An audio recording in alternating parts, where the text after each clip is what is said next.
Salut Sophie Salut Florian. et bonjour à tous, bonjour à toutes, vous qui vous nous rejoignez dans ce nouvel épisode du Courrier de la Sterne. Comme chaque semaine, on parle de nos découvertes ornithologiques lors de ces 7 derniers jours.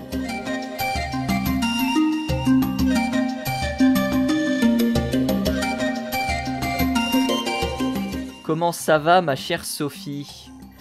Eh ben écoute, pas trop mal, quelques modélisations en ce moment en cours sur des oiseaux, mais sinon tout va bien. Et des terribles mice qu'on a évoqués en off, qui sont des schémas un peu compliqués que seuls les écologues se targueraient de comprendre. Et Des encore. mice, moi je suis plus dans les vortex, mais voilà, bon, après, à vous de voir. Tu vas nous parler de quoi aujourd'hui ? Eh ben, on va pas partir sur des modèles parce qu'il me faudrait plus que juste un podcast pour vous l'expliquer. Je pense qu'une vidéo serait nécessaire. On va partir sur des vanneaux huppés aujourd'hui pour faire un peu plus sympathique quand même. Et moi je pense que je vais commencer par vous parler des collisions des oiseaux et des vitres, qui est un énorme sujet. Comme vous le savez tous et toutes, vous avez forcément, si vous avez un jardin, ou même pas d'ailleurs, il suffit juste d'avoir un lieu, un lieu un peu en hauteur, un immeuble effectivement, d'avoir des collisions avec des fenêtres. Et du coup, on va partir sur une étude qui date tout d'abord, enfin c'est pas vraiment une étude, c'est plus une review d'étude de 2014, avec Scott Loss et son équipe qui ont publié un papier dans The Condor, qui est un peu la revue ornithologique aux États-Unis par excellence, très ancienne d'ailleurs, The Condor. D'où le nom d'ailleurs. Hein. Exactement. Qui s'est basé sur 23 études pour estimer la mortalité annuelle due aux collisions contre les fenêtres aux États-Unis. Et basé sur 23 études, ils sont tombés sur des chiffres qui sont effarants bien sûr, qui sont compris entre 365 et 988 millions d'oiseaux qui meurent chaque année. On parle de chiffres de 2014, les chiffres se sont un petit peu affinés par la suite, mais grosso modo, on retient qu'on a à peu près entre 550 et 600 millions d'oiseaux qui meurent chaque année dus à des collisions avec les vitres, ce qui est énorme. C'est loin d'être la première cause de mortalité. La première cause de mortalité, Sophie, tu la connais, moi aussi, ce sont les chats qui tuent aux États-Unis. Là, on a uniquement les chiffres aux États-Unis, donc ce sont des chiffres qu'il faudrait aussi avoir pour d'autres pays de par le monde. Aux États-Unis, la mortalité due aux attaques de chats est comprise entre 1,1 et 1,3 milliard d'oiseaux par an. Et ça encore, ce sont des stats, c'est-à-dire que ça n'a pas été comptabilisé. Exactement, ce sont des statistiques qui sont réalisées. C'est pour ça d'ailleurs que certains pays interdisent tout simplement le chat à certains endroits, notamment l'Australie et la Nouvelle-Zélande, pour éviter justement ces disparitions d'oiseaux très, très alarmantes. Alors, en quoi cette étude est intéressante aussi, elle estime à peu près le pourcentage de mortalité en fonction des différentes vitres, des différentes hauteurs que l'on peut trouver. Et là, ça va être assez finalement caractéristique des différents comportements des oiseaux, puisqu'on va avoir 56% de la mortalité qui va être faite à des très basses altitudes, 44% sur des résidences. Quand il parle de résidences, il parle aussi bien de maisons individuelles que de petits immeubles. Et on a environ 1% des oiseaux qui se fracassent contre les grosses tours qui font entre 200 voire 300 mètres de hauteur, ce qui est logique parce que la très très grande majorité des oiseaux n'ont pas besoin de voler à cette altitude, en tout cas les oiseaux que l'on trouve dans les villes. Donc c'est pour ça qu'on a un pourcentage extrêmement faible d'oiseaux qui sont comptabilisés ici. Et donc Je vais arrêter de parler de cette étude que vous pourrez retrouver évidemment dans dans la description de la vidéo ou du podcast si jamais vous êtes sur YouTube ou sur les plateformes de streaming. Quelle est eh bien, la chose à faire si on veut éviter qu'il y ait des collisions avec eh bien, des fenêtres et des collisions mortelles, puisqu'on estime entre 55 et 75% le taux de mortalité de ces collisions, ce qui signifie qu'il y a un oiseau sur deux ou 3 oiseaux sur 4 qui vont décéder à la suite d'une collision avec une fenêtre. Eh bien, il y a une start-up polonaise qui a mis en place un petit système qui s'appelle le système Bird Shades. Bird Shades, qu'est-ce que c'est? Eh bien, en fait, c'est un filtre qui est apposé sur des vitres. Une petite entreprise qui a été créée en 2019. Alors, j'ai dit Pologne, non, c'est Autriche, mais l'étude dont nous allons parler d'ici quelques instants a été réalisée en Pologne. Et l'objectif de cette étude de 2022, j'étais un peu survendu le fait qu'elle était sortie cette année, mais non, en fait, elle est sortie en septembre. Elle est sortie en septembre dernier, qui s'intitule Ultraviolet Film Reduces Bird Glass Collision Risk. Eh bien, c'était de savoir si ces filtres fonctionnaient réellement.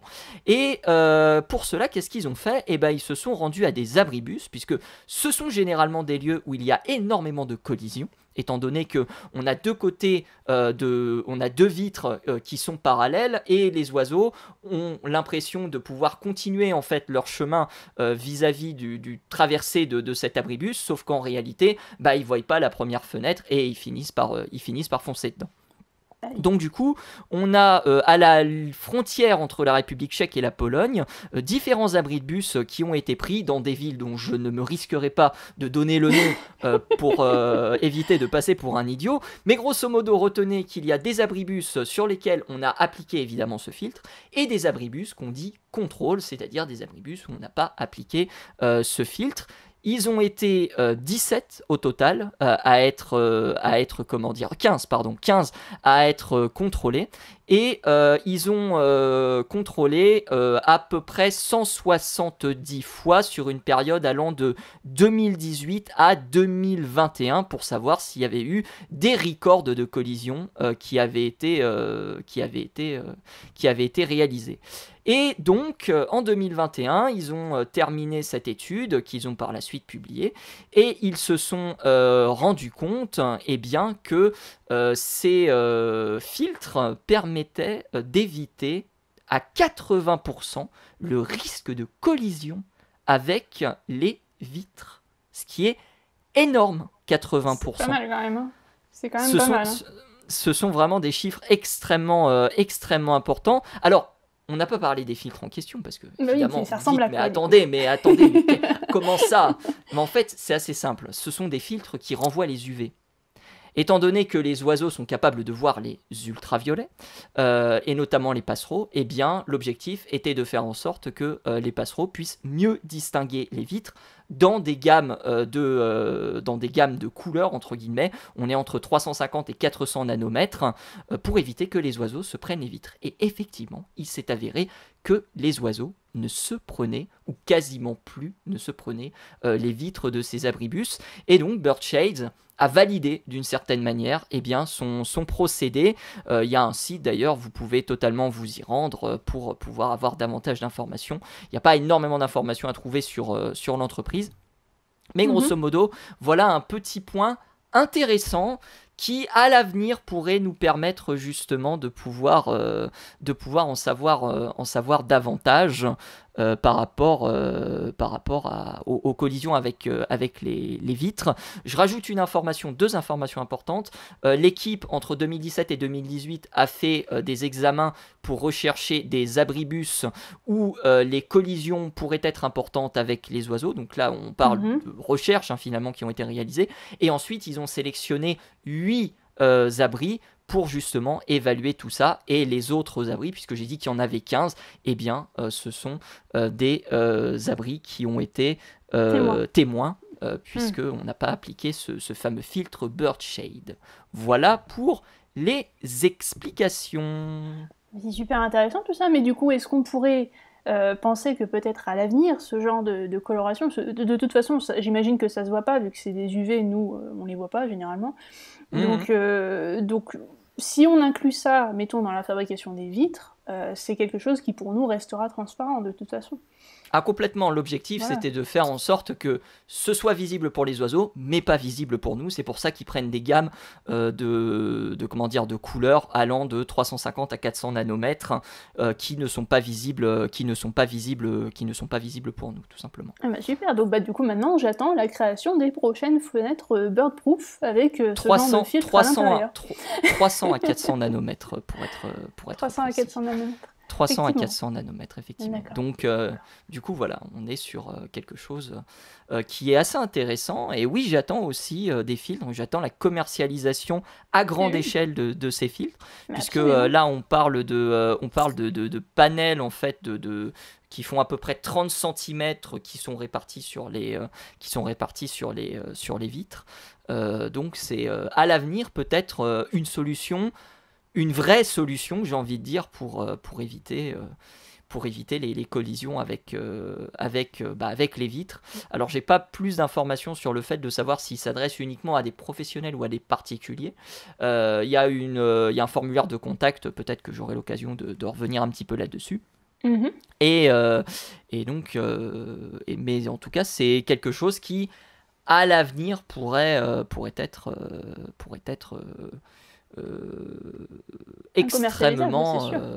extrêmement important à commercialiser pour éviter que les oiseaux ne finissent par passer l'arme à gauche.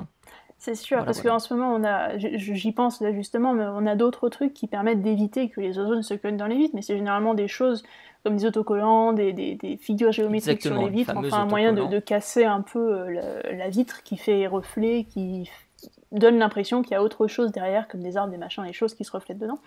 Et du coup, on pose ces autocollants sur les vitres, mais c'est pas des autocollants qui pour nous sont invisibles, c'est des choses qui vont nous empêcher, nous, de voir à l'extérieur, donc j'imagine que c'est pas très décoratif pour beaucoup de gens qui n'ont pas forcément envie de mettre ça sur leur vitre. Je peux comprendre. Mais du coup, avoir un truc comme ça qui est complètement invisible pour nous, ce serait quand même la meilleure des solutions, tout en protégeant les oiseaux. Nickel.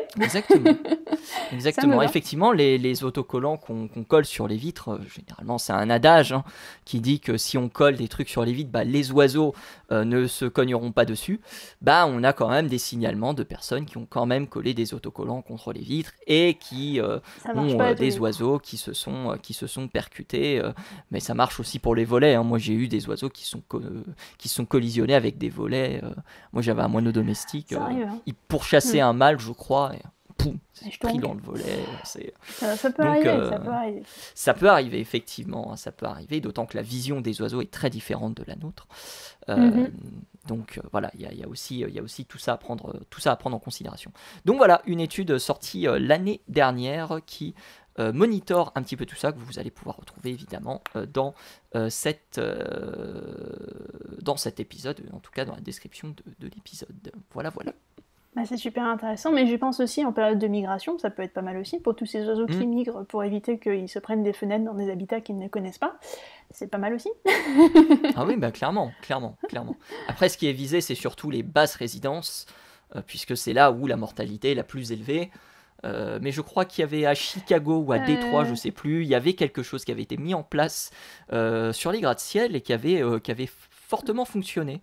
Donc faudrait que je retrouve le papier, mais je crois que c'est sorti l'année dernière, si je dis pas de bêtises. Oui, j'avais vu passer aussi. Et c'était pas mal du tout. Et puis aussi, il y a un autre effet, c'est que lors de la migration, notamment aux US, si on en parle, les villes étant tellement lumineuses, donc ça attire pas mal les oiseaux, ça les empêche des fois de s'orienter correctement, pendant la nuit en tout cas, lorsqu'ils volent. Et du coup, ils sont attirés dans ces villes qui sont très lumineuses, et une fois qu'ils y sont, ils savent plus trop se repérer, et c'est à ce moment-là qu'on a beaucoup de collisions qui arrivent avec des vitres, parce que c'est des oiseaux qui ne sont pas du coin, qui sont juste de passage, en fait, c'est des migrations, et du coup, ils se retrouvent piégés dans cette ville, ils savent plus trop quoi faire, et ils se prennent un peu dans un peu tout et n'importe quoi, et notamment dans les vitres, en pensant trouver un refuge. Et là, ça peut être pas mal, donc à ce niveau-là, pour les migrations aussi, parce que bon, diminuer la luminosité des villes, c'est encore un sujet un peu difficile pour pas mal de gens qui continuent à allumer. Je les vois tout le temps. Quand je passe dans les rues, souvent, Par chez nous, il y a encore plein de bureaux qui sont allumés la nuit, il y a plein de choses comme ça, tu sais pas trop pourquoi ça reste allumé de nuit. D'autant que certains oiseaux, tu parlais des migrateurs, se servent de ces comment dire, de ces points de vision justement comme des points d'étape pour finalement ils pourraient se servir de montagnes ou de lacs ou de forêts. Ils se servent aussi de ces repères pour pouvoir entre guillemets prendre la bonne route migratoire. Donc c'est vrai. il y a aussi, mais c'est pas une raison pour laisser les lumières allumées la nuit. C'est pas une raison effectivement pour laisser les lumières allumées la nuit, mais on arrive progressivement, on va sur quelque chose qui... nous, on le fait dans notre département, on a réduit de 30% l'éclairage public. Alors évidemment, il y a toujours des choses, des raisons de sécurité ou autres, mais voilà, dans certaines parties de l'agglomération, on va peut-être tenter du 70% de réduction maintenant, donc progressivement, on va arriver sur quelque chose. Ça prendra du temps, ça prendra trop de temps sans doute, mais ça va se faire, ça c'est... Petit pas par petit pas, écoute, c'est déjà pas si mal. Exactement, petit à petit, l'oiseau fait son nid. Exactement.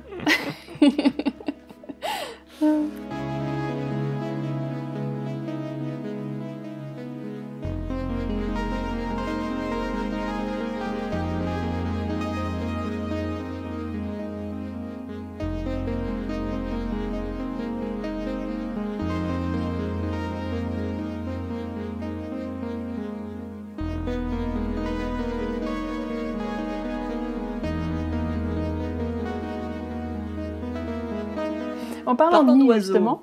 Ah bah voilà, incroyable. T'as vu cette transition? Le Vanneau. Le Vanneau IP, donc. Le Vanneau Alors, IP. si vous connaissez pas le Vanneau IP, je vous encourage vraiment à aller faire une petite recherche vite fait sur Google ou sur n'importe quoi. Ecosia, essayez Ecosia si vous voulez. Donc, le Vanneau IP, c'est un petit oiseau qui est super mimi. Alors, il a une petite huppe très jolie. Il est noir et blanc, avec des reflets un peu irisés sur les ailes.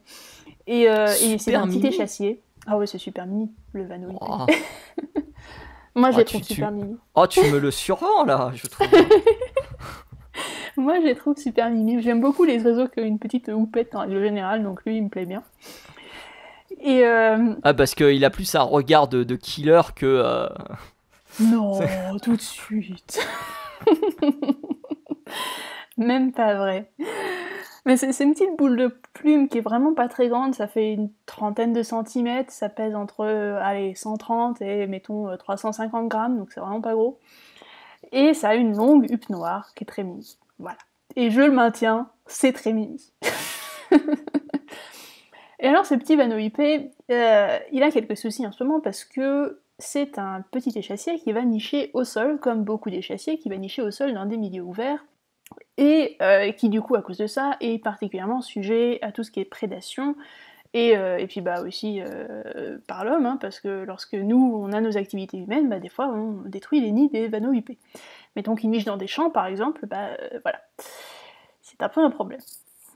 Et donc il y a des chercheurs qui se sont intéressés à la position des nids des Vanneaux IP et comment est-ce qu'ils choisissaient le site pour mettre leur nid, leur petite cuvette qui creuse, qui sert de nid donc au sol pour les Vanneaux IP. Parce que les oiseaux, ils sont pas bêtes quand même, ils ont 2-3 moyens d'arriver à choisir leur nid. Et notamment pour les oiseaux qui nichent au sol, c'est très important pour ces questions de prédation et pour être sûr que le nid est bien protégé, vu qu'il n'aura pas vraiment d'autres systèmes de protection que les parents qui vont le garder et puis peut-être son camouflage quand il sera au sol au milieu des herbes, mettons. Donc ces chercheurs se sont intéressés à comment est-ce que le Vanneau IP choisit l'emplacement de son nid. Et pour ça, ils ont utilisé une technique très moderne de reconstruction 3D. Et je trouve ça assez génial, moi, d'inclure... ouais, c'est trop bien. D'inclure les nouvelles technologies dans toutes ces nouvelles publications, toutes ces nouvelles recherches, parce que vraiment, ça prouve qu'on est en train d'avancer et on est en train de se poser des bonnes questions, en quelque sorte. Là, par exemple... Il y a vraiment des questions... Si, on parlait des drones, mais on se pose de plus en plus de questions sur le bagage, sur l'utilisation des caméras, sur... Vraiment, il y a une vraie réflexion qui s'entame, je dirais, depuis 1-2 ans sur, entre guillemets, l'éthique dans l'ornithologie, si tu vois ce que je veux dire. Ah oui, ça aussi, oui, effectivement. Ouais. Hein, je suis tout à fait d'accord. Mais là on est plus parti sur une histoire d'utilisation de la technologie pour la recherche, en l'occurrence. Et en fait, ce qu'ils ont fait, c'est que vous savez, tous ces petits logiciels qui vous permettent sur votre portable, il y en a comme ça qui sont pas mal, qui vous permettent de prendre une photo et ensuite de la convertir en truc 3D. Il y en a maintenant qui font ça sur le portable. Ok. Bon, c'est un peu les nouvelles technologies et tout ça, mais là, ils ont utilisé ce genre de trucs. Alors, pas les petits logiciels basiques que vous avez sur le portable, hein, des trucs un peu plus sérieux quand même, mais ils ont pris des photos de nids, donc de ces vanneaux IP, et ils se sont amusés derrière à reconstituer en 3D la géométrie de ce nid avec les plantes qu'il y avait autour, avec la dimension de la cuvette, sa profondeur, son élévation, etc. Donc ils sont partis sur une reconstruction 3D de tous ces nids qu'ils ont pris en photo. Ils en ont pris plus d'une centaine en photo, comme ça, qu'ils ont reconstitués en 3D. Et le but de cette reconstruction 3D, c'est pas juste de s'amuser, regardez, on a utilisé les technologies ou quoi. Non, pas du tout. Ça aurait pu. Hein. Regardez, nous sommes jeunes. Comment nous faisons des trucs trop hype, nous. Non, c'est pas ça du tout. Ils sont partis sur... on va essayer de se mettre à la place du prédateur, à la place du truc qui pourrait venir manger les œufs, ou à la place du vanneau IP lui-même, et on va essayer de comprendre pourquoi est-ce que le vanneau IP a choisi ce site de nidification-là, cette cuvette-là. Et en observant tout ça, et la végétation qu'il y avait autour, enfin bref, les dimensions du nid, etc., ils se sont rendus compte que les nids étaient placés de manière optimale pour éviter la prédation par des petits carnivores, ou par des trucs qui n'étaient pas très hauts au niveau du sol en fait. Et donc les nids et la manière dont ils étaient situés étaient formidables pour les cacher à la vue de tous les petits prédateurs qui pourraient venir manger les œufs en fait. Ils se servaient de la géométrie de l'habitat autour d'eux pour camoufler le nid. Et ça c'est quand même incroyable.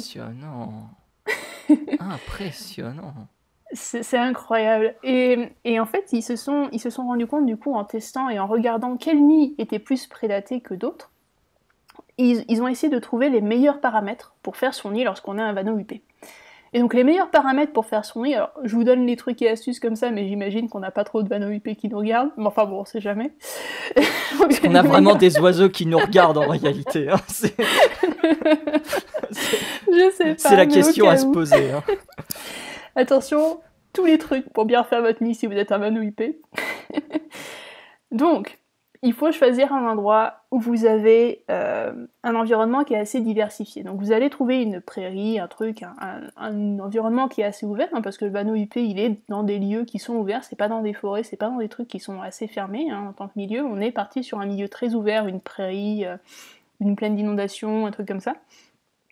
Et cette plaine d'inondation et cette prairie, il faut qu'il y ait une sorte de diversité dans son architecture. C'est-à-dire que vous allez voir des petits monticules de terre ici, là vous allez avoir des plantes différentes avec des petits buissons, des plantes plus basses, etc. Des trucs qui en fait vont un peu casser le fait d'avoir un truc tout plat sur lequel tu vas effectivement voir le nid. Donc les vanneaux UP vont choisir un endroit avec une végétation diversifiée, avec des petits monticules de terre, avec des petits creux, avec des machins où effectivement tu peux te cacher. Et ils ont cette conscience-là, ils vont choisir cet endroit-là pour essayer de faire leur nid. Et pire que ça, ils vont aussi choisir les endroits qui sont pas trop élevés pour ne pas être trop surélevés par rapport à la prairie en général, pour qu'en fait ils soient pas trop à la vue des prédateurs, pour que le prédateur ne se dirige pas intentionnellement vers un endroit qui soit un peu surélevé, tu sais, parce que souvent on va se diriger vers un truc comme ça pour bien voir en dessous. Là justement ils essaient d'éviter ces endroits-là parce que sinon c'est un endroit où de toute façon les prédateurs vont aller, donc on n'y va pas. Ils vont aussi essayer de trouver des endroits qui ne sont pas non plus trop profonds, parce que c'est pareil, c'est des endroits qui vont se repérer un peu plus facilement, donc ils vont essayer de choisir leur nid vraiment en fonction de tous ces paramètres. Incroyable. Et aussi en fonction, ils pensent, alors ça ils s'en sont pas encore sûrs, mais ils regardaient un peu l'intensité lumineuse et comment les œufs étaient camouflés au niveau de leur coloration et de toute la variété d'herbes et de buissons, etc. qu'il y avait autour. Et donc ils pensent que la coloration de l'environnement a aussi une influence évidemment sur le camouflage de ces œufs. Et ils pensent qu'il est possible, alors ça là, par contre les conclusions n'étaient pas absolument vraiment très très fortes là-dessus, mais il est possible que si ces vanneaux IP choisissent l'environnement en fonction de la coloration pour que les œufs se fondent au mieux dans le décor. Et je trouve, voilà, cette petite publication c'est pas une petite publication, c'est une grosse publication, parce qu'il y a beaucoup, beaucoup de données. Et si ça vous intéresse, je vous encourage vraiment à la lire. Elle est publiée dans Ecology and Evolution, et elle est en open access sur le web, donc n'hésitez pas. Et vraiment, il y a beaucoup de contenu dedans, c'est très fourni, c'est très intéressant, on voit qu'ils ont bien bossé leur sujet. Et c'est très agréable à lire, en tout cas quand vous vous intéressez un petit peu à l'ornithologie, vraiment, c'est une publication qui m'a vraiment plu. Donc n'hésitez pas à aller faire un tour. C'est très intéressant, et ces nouvelles technologies, l'inclusion de ces nouvelles technologies dans la recherche, vraiment, ça prouve que ça peut être un plus pour la recherche. Donc on vous mettra les références en dessous de la vidéo ou du podcast, de toute façon. Donc n'hésitez pas à aller les voir. C'était très très intéressant pour moi. Voilà. Eh bien, le Vano UP est remonté dans mon estime. Parce qu'il était descendu. Vraiment. Qu'est-ce qu'elle est pas avec le Vano UP? Mais je fais faut faire une tier liste des oiseaux, hein. On l'a dit, faut qu'on la fasse sur Twitch. Carrément. Non, moi j'avais une vraie question, parce que je dis pas que des bêtises. Enfin, je crois. Une question en plastique. Est-ce que toi, tu te sers justement de ces nouvelles technologies dans ton domaine, ou tu as déjà eu l'opportunité de voir des équipes avec qui tu as eu l'occasion de discuter, déjà utiliser ces nouvelles technologies? À quel point ces nouvelles technologies impactent votre travail aujourd'hui? Alors, je ne sais pas si on peut vraiment appeler ça des nouvelles technologies, mais en tout cas, par exemple, pour tout ce qui est suivi d'oiseaux, on a tous les suivis GPS, par exemple, on a tous les nouveaux petits moniteurs qui nous permettent vraiment de suivre les populations en migration, en déplacement, n'importe. Ça peut être inclus dans les nouvelles technologies, parce que c'est des trucs qui vont inclure par exemple des mini panneaux solaires, des trucs comme ça pour être sûr de pouvoir transmettre l'information à un centre qui va collecter des données par exemple. Donc là on est sur de la nouvelle technologie en quelque sorte. Mais après j'ai pas travaillé avec de la reconstruction 3D comme ça, j'ai travaillé avec plus des petits moniteurs pour la température, l'humidité dans des nids, ce genre de choses, mais reconstruire en 3D comme ça j'ai pas encore fait.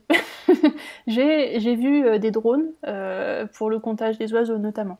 Parce que là, il y a de la possibilité avec les nids de manchots et autres. Je me pose la question. Bon, il y a toujours de la possibilité pour inclure des trucs. Le problème, c'est que tout ça, ça a un coût. Oui, bien sûr. Et comme souvent, on n'a pas toujours beaucoup de sous. Donc, on essaie de faire ce qu'on peut. Mais là, par exemple, je bosse avec des tortues marines et qui vont avoir des capteurs GPS qui vont être implantés sur elles. Bon, ça fait pas mal à l'animal, vous en faites pas, hein, c'est plus pour nous, pour savoir où est-ce qu'elles vont avec le changement des courants marins actuels, etc. Et ça, on est plus ou moins sur la nouvelle technologie, mais un seul de ces capteurs, ça coûte un bras, par exemple. Donc on peut pas vraiment se permettre d'avoir beaucoup de ces fancy equipment, ce genre de truc qui est vraiment à la pointe de la technologie, c'est pas toujours possible, donc... Bon, c'est bien d'avoir des recherches comme ça qui nous montrent qu'il y a ce genre d'éléments qui peuvent être inclus dans la recherche, mais nous, on n'a pas toujours forcément les fonds pour. Même si on aimerait bien les avoir, c'est vrai. Le problème de la recherche, souvent, hein, c'est que avec de l'argent illimité, on pourrait faire un peu tout ce qu'on veut. Et oui. Malheureusement, ce n'est pas le cas. Bon, en tout cas, j'espère que ces tortues écoutent le courrier de la Sterne. Puisque les vanneaux, visiblement, écoutent le courrier de la Sterne. Pourquoi pas les tortues? Réponse la semaine prochaine. Amis humains et amis oiseaux, c'est la fin de cet épisode du courrier de la Sterne. Merci à vous de l'avoir suivi. Sophie, est-ce que tu veux rajouter un petit mot? Non, merci à tous. Puis à la semaine prochaine. Effectivement, merci à tous, merci à toi encore Sophie. On rappelle qu'on te retrouve sur Entracte Science, on rappelle qu'on te retrouve également en stream sur Twitch, surtout le mardi, mais pas forcément que le mardi, il y a aussi d'autres jours où tu es effectivement disponible.